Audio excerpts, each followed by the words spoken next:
Have you ever been in a situation where there's a ton of activity, endless presentations, but very little real progress? Well, that's the paradox we're diving into today. We're looking at Chile's story, where a huge expansion in education just hasn't translated into the economic boom you'd expect. It's all about the massive gap between looking productive and actually being productive.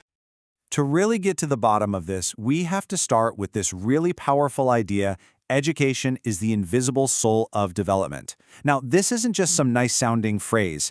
It means that the purpose, the whole philosophy behind why you educate people, is what truly fuels a nation. It's so much more than just counting the number of universities or graduates. And, when we talk about progress, the word productivity gets thrown around a lot. But what does it even mean? Our source, taking a cue from the great economist Amartya Sen, defines it in a really human way. It's not just about making more cars or selling more stuff. It's about how efficiently a society can turn what it knows into actual well-being for its people. The key here? It's about people, not just profits.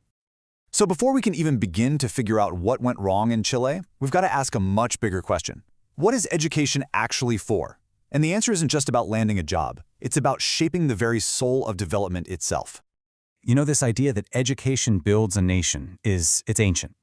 For Aristotle, way back in ancient Greece, the whole point was to create a society built on virtue and collective happiness.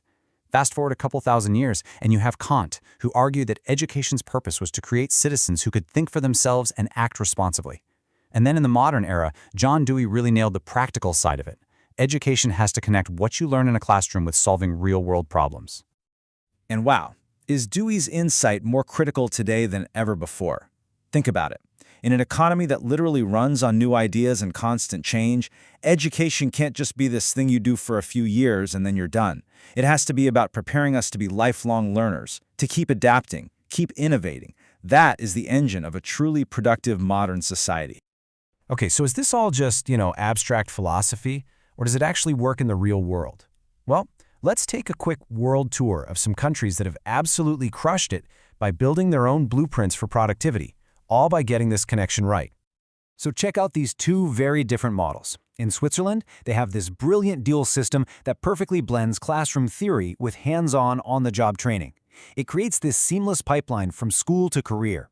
Then you have the US, which took a different route by building these incredible innovation hubs around universities like MIT and Stanford, basically turning academic research directly into world-changing technologies and companies.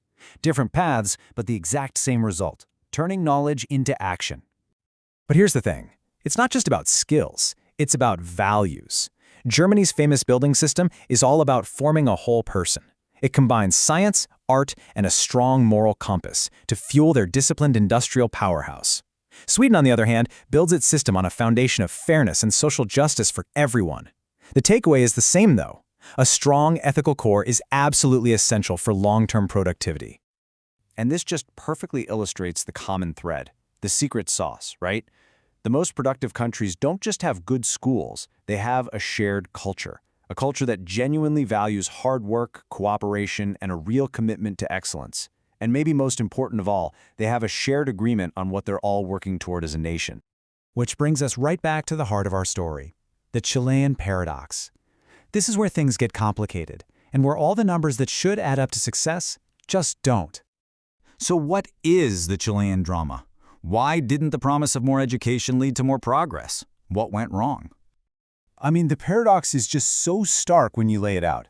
On one side, you have all these apparent gains. University access exploded, the system became more diverse, and way more people got degrees. On paper, it looks like a huge win. But then you look at the reality. Productivity is flat, there are serious ethical problems in management, and you have a workforce full of people whose knowledge just isn't connected to what the country actually needs. So what's the root cause of this disconnect? Well, the source argues it all comes down to a fundamental philosophical mistake. In Chile, education was treated less like a shared national project to build a better future together and more like a private product you buy for yourself. The focus shifted from the common good to just individual gain. And this one mistake created a massive fracture right through the heart of the system. A complete and total divorce between knowing and doing. And this kicks off a really nasty, vicious cycle. First, the universities get completely bogged down in bureaucracy and paperwork, focusing more on getting accredited than on their actual purpose. At the exact same time, Companies are investing next to nothing in R&D, so they're not creating demand for innovative graduates. And the result? You get a whole generation of workers with degrees that are just disconnected from the real needs of the economy. And, the consequences here go way beyond just economics.